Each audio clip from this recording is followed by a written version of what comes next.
I'm here with Wire Monkey Mama from Salem, Oregon. And you guys introduce yourselves. Ryan Somerville. Eric. Rusty. Are any of you from Salem originally? Nope. Yes, I am. Yes. Oh, yeah, you were okay, Born that's here. Yeah. Born in Salem. Good. right. You went to McNary. Went to McNary. I only teach at McNary. You walked out of McNary. I walked out of McNary. You yes. care to tell them your I'd rather McNary not. exit story? No, I'd It's rather- a secret. Ask us sometime at a show. He and I have a weird past. Yeah. My first year teaching was in Freeport, Illinois. And where were you enrolled in school when you were a junior? I was in Freeport, Illinois. Yeah. My first year teaching, he was a junior at the same high school. I Cosmic immediately man. left the high school.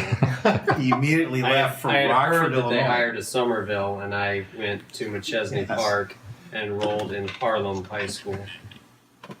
I have his yearbook. Opened it up. There he is. There's no beard. There's no beard. No. And I have hair. They say he just needs time. Ready. Happy day, breaking it out. After Phoenix, past the Western, it was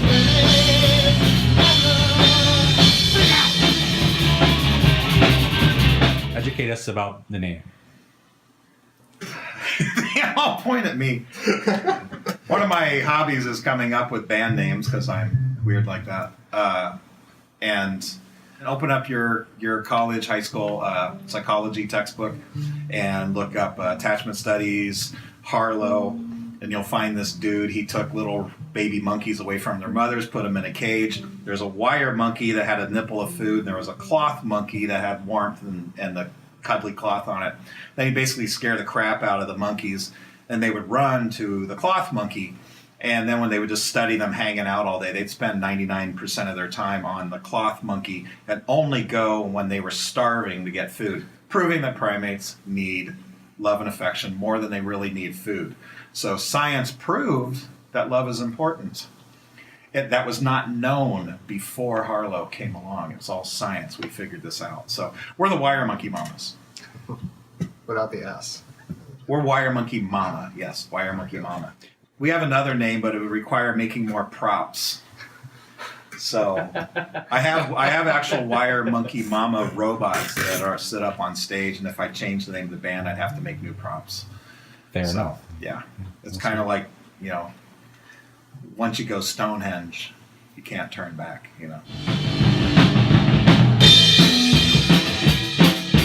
Kiwa, kiwa. Kiwa, kiwa. Kiwa, kiwa. Kiwa, kiwa. So how did this band come together? What's the origins of the band? Well, Paul Sherman and I were the original founders, and Paul was our bass player. Great guy. He just moved on, wanted to do other stuff. He and I worked together at McNary High School. We're teachers. And somehow through conversation, we decided to throw a band together. And I was 49, and so he and I are the same age, but the first time I ever did any of this stuff, I'm 49 years old, and that was several years ago. He works with Paul, introduced me to Eric, and Eric and him know each other how? We work part-time for Chemeketa Community College also, and we teach in the prisons and during the evenings. And so Paul, usually his first question is, when he finds out you play any music, is, are you a drummer? And then I said yes, and his eyes exploded. And then 2 years later, I finally came and sat in with these guys. So then I played the first two songs they taught me was King One Wire Monkey Mama. And then what ended up happening was Paul said, hey, are you interested in doing this? You want to take the seat? And I hadn't drummed in over a decade. And I said, sure, I'll do it. And then he said, good, because we got a show in 30 days.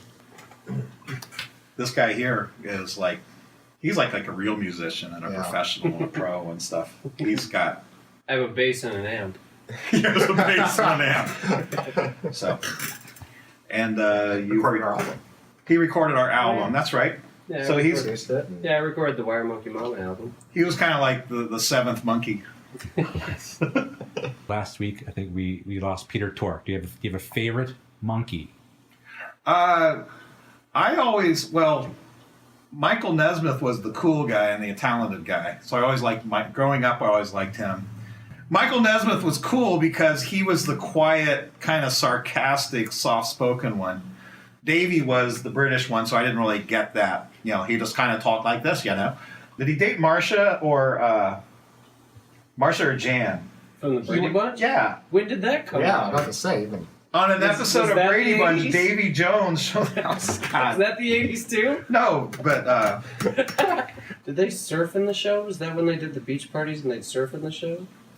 they probably surfed. What did they do in that I mean, in show? the beginning, they're all walking together and they fall over in the sand. It was a lot like Help and stuff.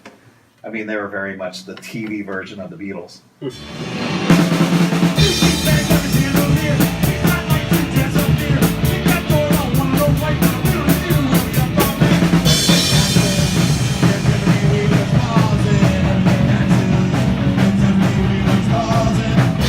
I guess we could talk about our process, and with Aaron Rusty here joining the band, the process has changed, and it's really cool to see how the music's going to change and evolve.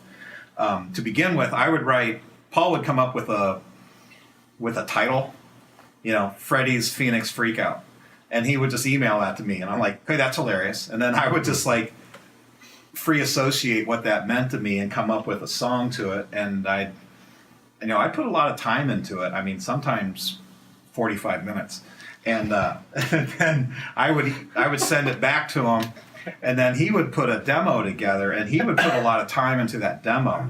And an hour later, when I get the demo back after he recorded it, and it would take on this new life, and I would go through this little stages of grief where he had cut lyrics and moved things around, and I'm kind of like, God, why'd he do that? And then I'd listen to it, and I'm like, okay, that works. That's a better song. And Eric's always been a good editor and a good no man. That's what I like about Eric. He's not a yes man. If something's stupid in a song or sucks, he'll say it and move it around and comes up with good ideas. So he's been a good producer for the songs and a good editor. And now with 2 hours and 15 minutes. so 2 hours and 15 minutes later, we're playing the song at a show, and it gets a good reaction, and then we tell jokes between the songs.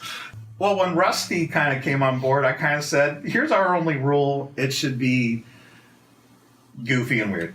That's what we want. So I just try and listen to the riffs that he has or the words that he has, and then I try and fit something around it and we're good. So it doesn't sound bad.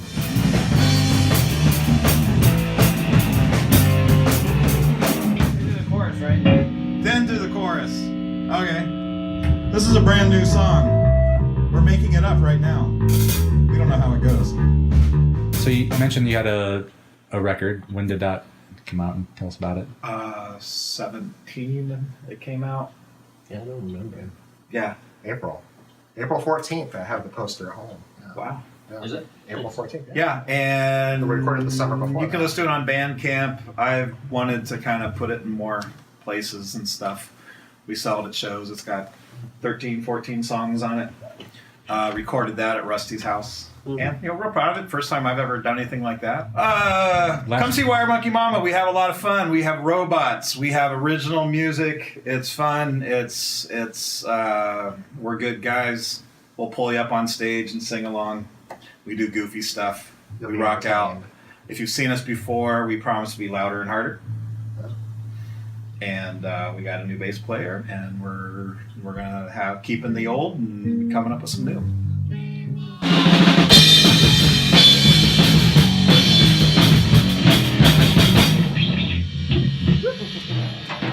Thank you, ladies and gentlemen.